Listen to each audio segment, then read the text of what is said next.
Hello friend, आप कैसे हो। आप सभी को आज का वीडियो में बहुत बहुत स्वागत है। तो गाइस, आज का जो नया सब्जेक्ट स्टार्ट होगा जो कि केमिस्ट्री है और जो कि इसका फर्स्ट टॉपिक है पदार्थ की अवस्थाएं से हम देखेंगे। जितना एग्जाम में क्वेश्चन बना हुआ है उस सब क्वेश्चन देखेंगे, जो कि ये क्वेश्चन आपके लिए बहुत ही इंपॉर्टेंट होगा। अगर आप किसी भी कॉम्पिटिटिव एग्जाम का तैयारी करते हैं तो ये क्वेश्चन एग्जाम में पूछा हुआ है। तो दोस्तों, आपका फर्स्ट नंबर क्वेश्चन है, कौन सा पदार्थ प्रकृति में तीनों अवस्था में पाया जाता है। तो फर्स्ट का आंसर हो जाएगा आपका ऑप्शन ए हो जाएगा। कौन से? तो ये जो पानी है नु, तो ये प्रकृति में तीनों अवस्था में पाए जाते हैं। क्योंकि देखो, अगर आप पानी को गर्म करोगे तो ये क्या होगा, ये गैस अवस्था में हो जाएगा। और इसको आप ठंडा करोगे तो ये क्या होगा, तो ये होगा बर्फ की अवस्था में। तो आपका आंसर ऑप्शन ए सही आंसर हो जाएगा। 2 नंबर क्वेश्चन है, एक ही प्रकार का परमाणु निम्न में से किस में मिलता है। तो 2 का आंसर हो जाएगा आपका ऑप्शन सी हो जाएगा। किस में मिलता है? ये जो प्राकृतिक तत्व है इसमें जो कि एक ही प्रकार के परमाणु मिलते हैं। तो आपका आंसर हो जाएगा ऑप्शन सी, आपका सही आंसर हो जाएगा। 3 नंबर क्वेश्चन है, दो या दो से अधिक शुद्ध पदार्थों के मात्रा के विचार से एक निश्चित अनुपात में संयोग करने से पदार्थ कहलाता है। तो वो पदार्थ जो बनता है तो ये क्या कहलाता है? तो देखो यहाँ पे, दो या दो से अधिक शुद्ध पदार्थों के निश्चित अनुपात में संयोज करने वाला पदार्थ क्या बनता है? तो ये यौगिक बनता है। तो 3 का आंसर हो जाएगा आपका ऑप्शन बी सही आंसर हो जाएगा। 4 नंबर क्वेश्चन है, दो या दो से अधिक शुद्ध पदार्थों को किसी भी अनुपात में मिला देने से बनता है। तो 4 का आंसर हो जाएगा आपका ऑप्शन सी हो जाएगा। दो या दो से अधिक शुद्ध पदार्थों को किसी भी अनुपात में मिला देने से क्या बनता है?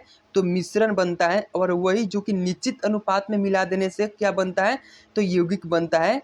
तो 5 का आंसर हो जाएगा आपका ऑप्शन सी सही आंसर हो जाएगा। 5 नंबर क्वेश्चन है, ऐसे तत्व जिनमें धातु और अधातु के गुण पाए जाते हैं कहलाते हैं।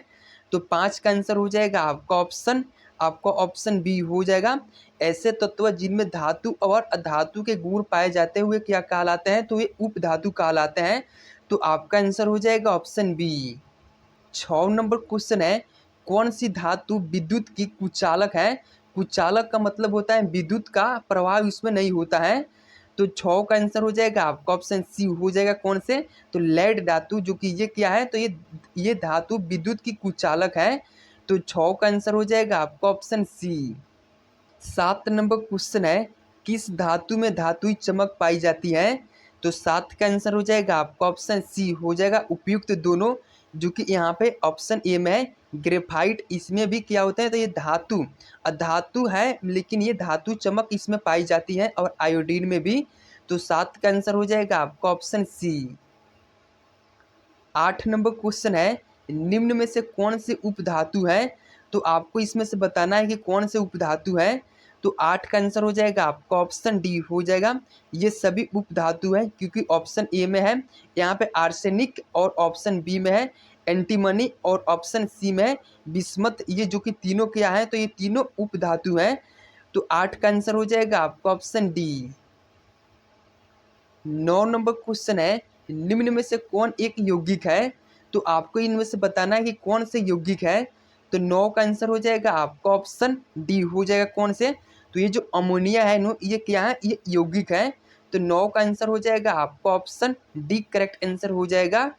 10 नंबर क्वेश्चन है, जल एक यौगिक है क्योंकि। तो 10 का आंसर हो जाएगा आपका ऑप्शन सी हो जाएगा। जल एक यौगिक है क्योंकि इसमें रासायनिक बंधों से जुड़े दो भिन्न तत्व होते हैं। तो आपका आंसर हो जाएगा ऑप्शन सी। 11 नंबर क्वेश्चन है, सूची एक को सूची दूसरे सुमेलित कीजिए तथा सूचियों के नीचे दिए गए कूट से सही उत्तर का चयन कीजिए। तो 11 का आंसर हो जाएगा आपका ऑप्शन बी हो जाएगा। जो कि आपको बताना है कि कौन से पदार्थ कौन से तत्वों से बने हैं। तो देखो, आपका ऑप्शन बी हो जाएगा, जो कि ए का 4 हो जाएगा। जो कि हीरा है ये कार्बन से बना है। और जो कि ऑप्शन बी का फर्स्ट हो जाएगा। तो बी संगमरमर, जो कि ये कैल्शियम से बना है।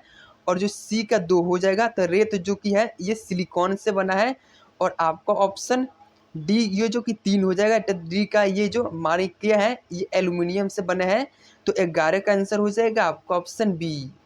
12 नंबर क्वेश्चन है, निम्न में से किस पदार्थ में ऑक्सीजन नहीं है? तो आपको बताना है इनमें से किस में ऑक्सीजन नहीं होता है। तो 12 का आंसर हो जाएगा आपका ऑप्शन सी हो जाएगा, मिट्टी का तेल में, जो कि इसमें क्या होता है, तो इसमें ऑक्सीजन नहीं होता है। तो 12 का आंसर हो जाएगा आपका ऑप्शन सी। 13 नंबर क्वेश्चन है, स्टेनलेस स्टील एक मिश्र धातु है जबकि वायु एक।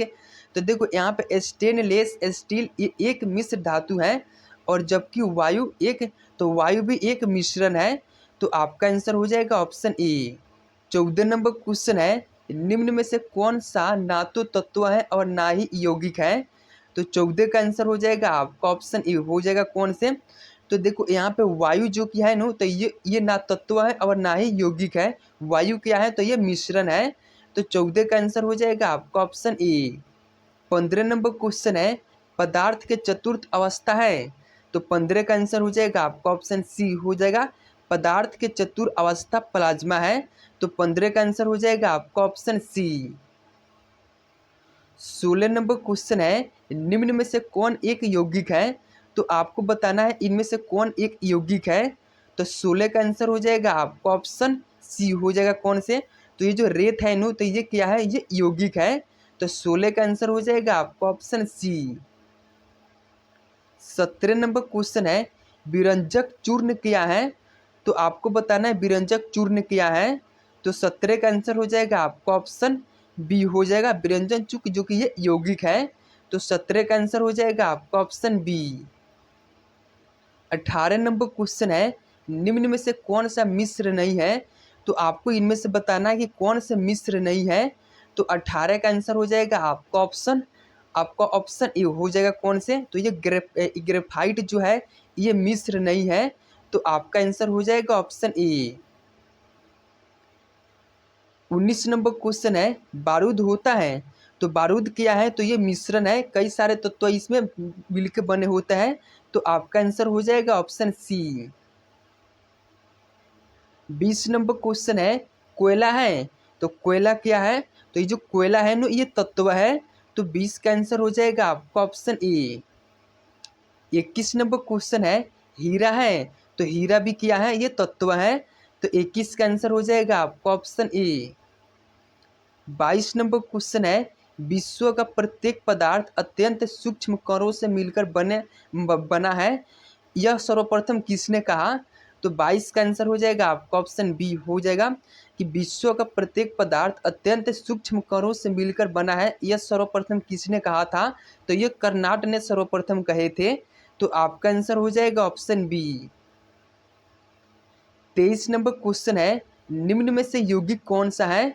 तो 23 का आंसर हो जाएगा आपका ऑप्शन डी हो जाएगा, कौन से? तो अमोनिया, जो कि ये क्या है, तो ये यौगिक है। तो आपका आंसर हो जाएगा ऑप्शन डी। 24 नंबर क्वेश्चन है, निम्न में से कौन सा एक तत्व है? तो 24 का आंसर हो जाएगा आपका ऑप्शन डी हो जाएगा, कौन से? तो हीरा जो कि है ये शुद्ध तत्व है। तो आपका आंसर हो जाएगा ऑप्शन डी। 25 नंबर क्वेश्चन है, वायु निम्न में से क्या है?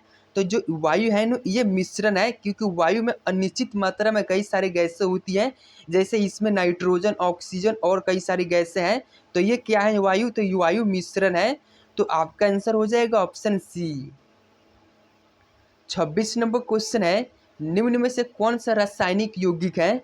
तो आपको बताना है इनमें से कौन सा रासायनिक यौगिक है।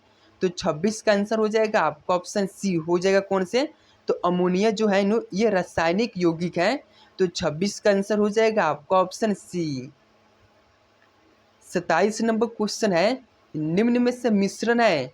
तो मिश्रण इनमें से कौन सा है? दूध, इस्पात, कार्बन मोनोऑक्साइड, हाइड्रोक्लोरिक अम्ल। तो आपको बताना है कि कौन से मिश्रण है। तो 27 का आंसर हो जाएगा आपका ऑप्शन बी हो जाएगा, कौन से? तो जो इस्पात है नो, ये मिश्रण है। तो आपका आंसर हो जाएगा ऑप्शन बी। 28 नंबर क्वेश्चन है, शुद्ध तत्व कौन सा है? तो बताना है आपको इनमें से शुद्ध तत्व कौन सा है। तो 28 का आंसर हो जाएगा आपका ऑप्शन सी हो जाएगा, सोडियम, जो कि ये शुद्ध तत्व है। तो आपका आंसर हो जाएगा ऑप्शन सी। 29 नंबर क्वेश्चन है, एक ही प्रकार का परमाणु निम्न में से किससे मिलता है? तो एक ही प्रकार का परमाणु निम्न में से किस में मिलता है? तो 29 का आंसर हो जाएगा आपका ऑप्शन सी हो जाएगा किसमें? तो प्राकृतिक तत्व में, जो कि इसमें एक ही प्रकार के परमाणु मिलते हैं। तो आपका आंसर हो जाएगा ऑप्शन सी। 30 नंबर क्वेश्चन है, दो या दो से अधिक शुद्ध पदार्थों के मात्रा के विचार से एक निश्चित अनुपात में संयोग करने से बना पदार्थ क्या कहलाता है? तो ये क्या कहलाता है? तो ये यौगिक कहलाता है। तो आपका आंसर हो जाएगा आपका ऑप्शन बी सही आंसर हो जाएगा। 31 नंबर क्वेश्चन है, कौन सी धातु विद्युत की कुचालक है? कुचालक मतलब उसमें जो कि विद्युत का प्रवाहित नहीं होता है। तो आपको बताना है कि कौन से धातु है। तो दोस्तों आज के लिए इतना ही। केमिस्ट्री का ये पदार्थ की अवस्थाएं से जितना एग्जाम में क्वेश्चन पूछा हुआ है, ये सब क्वेश्चन हमने कंप्लीट करा दिए। और फिर केमिस्ट्री के नेक्स्ट टॉपिक में मिलेंगे। तो गाइस अगर आप सभी को वीडियो अच्छा लगा हो तो प्लीज़ लाइक और सब्सक्राइब कर देना। ओके गाइस, फिर मिलते हैं नेक्स्ट वीडियो में।